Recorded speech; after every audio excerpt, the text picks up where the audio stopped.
Hi, boys and girls. I'm going to be reading Kate and the Beanstalk by Mary Pope Osborne, illustrated by Giselle Potter.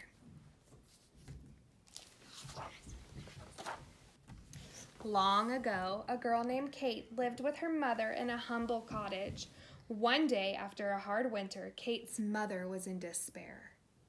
"We are sure to die from hunger," she said, "unless we sell our only cow to get money for food."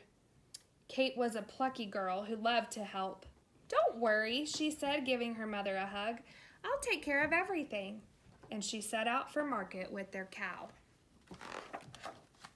On the way, Kate met a beggar holding a small sack. "Magic beans," the beggar said in a creaky voice. "How extraordinary," said Kate when she saw them, for the brown beans shone like dark gold. "I don't think I can live without them." "They can be yours in exchange for your cow," said the beggar. Without another thought, Kate traded her cow for the beans and rushed home to give them to her mother. But to Kate's surprise, her poor mother was horrified. "Our only hope is gone," she cried. "Now we will surely starve," and she tossed the beans out the window. Hungry and forlorn, Kate went to bed. During the night, Kate couldn't sleep. She got up and crept into the moonlit garden. She gasped, for in the darkest corner, a giant beanstalk rose into the sky. It rose higher and higher and higher still, till it disappeared behind the clouds. "Does it never end?" asked Kate. Without waiting for morning, Kate began climbing the beanstalk. She climbed and climbed and climbed, up and up and up. When Kate reached the top, light was creeping into the gray sky. Through a misty haze, she saw the most astonishing sight. Above the clouds was a countryside with fine woods, a crystal stream, a rolling sheep meadow, and a mighty castle. As Kate stared in wonder, an old woman hobbled out of the woods. "Hello," said Kate. "Is that castle your home?" "No, my dear," the woman replied. "It once belonged to a noble knight and his fair wife. They had a small infant and many treasures.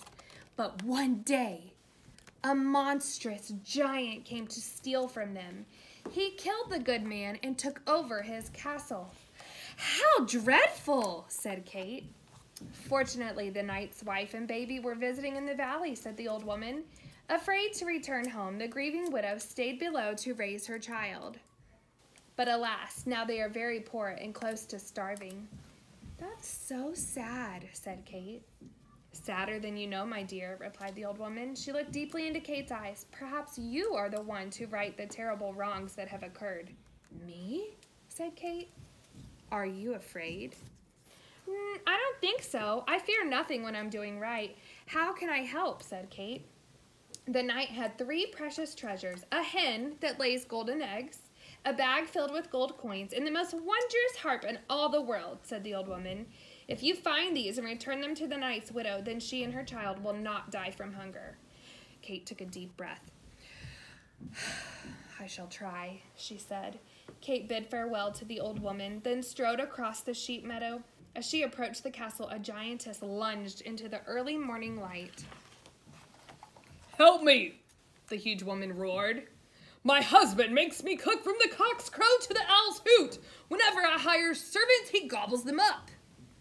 "I'll be your servant," said Kate, "but you must hide me from the giant." Kate helped the giantess make breakfast until the sun came up. When she heard the giant coming down the hall, she trembled with fear. His footsteps sounded like the booms of a cannon. "Hide!" whispered the giantess, and she pushed Kate into a closet. Peeking through the keyhole, Kate watched and listened. "Fee, fi, fo, fum, I smell the blood of an Englishwoman. Be she alive or be she dead, I'll grind her bones to make my bread." "Don't be silly," said the giantess. "You only smell the wagon load of bacon I fried for your breakfast." "Oh," said the giant. When the giant finished eating, he said, "Bring me the knight's hen." The giantess brought out a small brown hen. "Lay!" ordered the giant, and the little hen laid a golden egg. "Ha, ha, ha, ha!" roared the giant. "I love my lovely little stolen hen." And then he put down his head and fell asleep, snoring as loud as thunder. Ever so quietly, Kate crept out of the closet. She grabbed the hen and rushed down from the castle. She ran across the sheep meadow to the beanstalk. Down and down and down she climbed and climbed and climbed until she landed, kerplop, in the garden. Kate sighed with relief. It's better if Mother doesn't know the danger I've been in, she whispered to the hen. Stay here until I can return you to the knight's poor widow. Kate hid the hen behind a bush, then slipped back inside her house. Kate knew she must disguise herself to return to the castle. That night she dressed in a wig and a beard and crept out to the moonlit garden and climbed the beanstalk again. Kate climbed and climbed and climbed, up and up and up.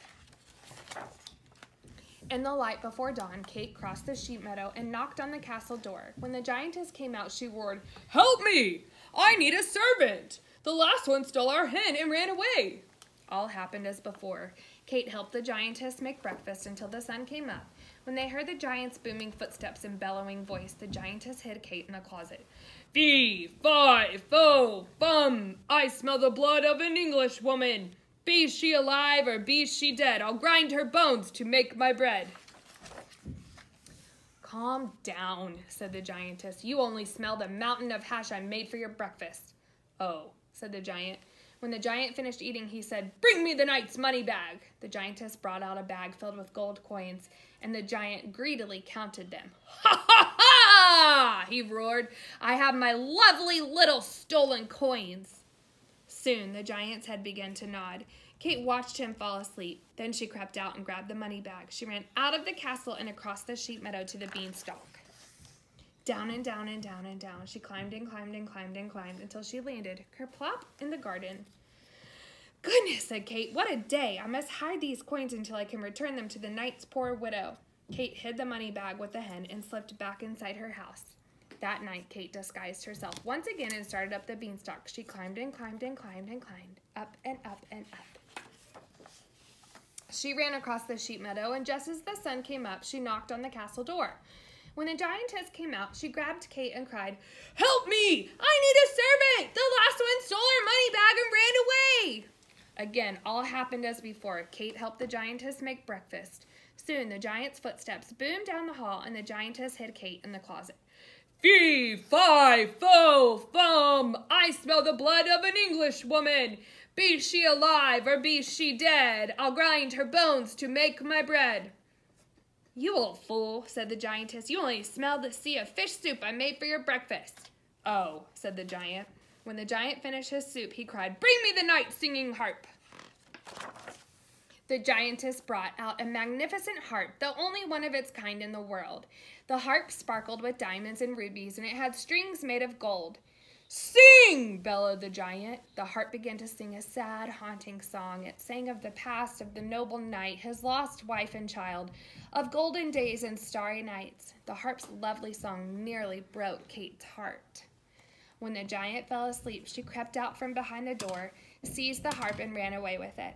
But the harp was so frightened, it sang high, fearful notes. Help me, help me, help me. Quiet, said Kate. I'm going to return you to the knight's poor widow. But the giant had already been awakened. He jumped up, and with a shout, he ran after Kate. Kate flew like the wind across the sheep meadow. She grabbed the beanstalk and started down with the harp, the giant fast on her heels. Down and down and down. She climbed and climbed and climbed, and the giant climbed and climbed and climbed right after her. As soon as Kate's feet touched the ground, she shouted, Mother, bring the axe! Hurry! Kate's mother ran out with the axe, and Kate grabbed it. Stand back, Mother, Kate cried. With one mighty blow, Kate chopped the beanstalk in two.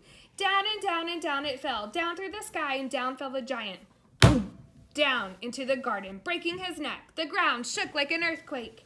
Kate's mother took one look and cried out in horror.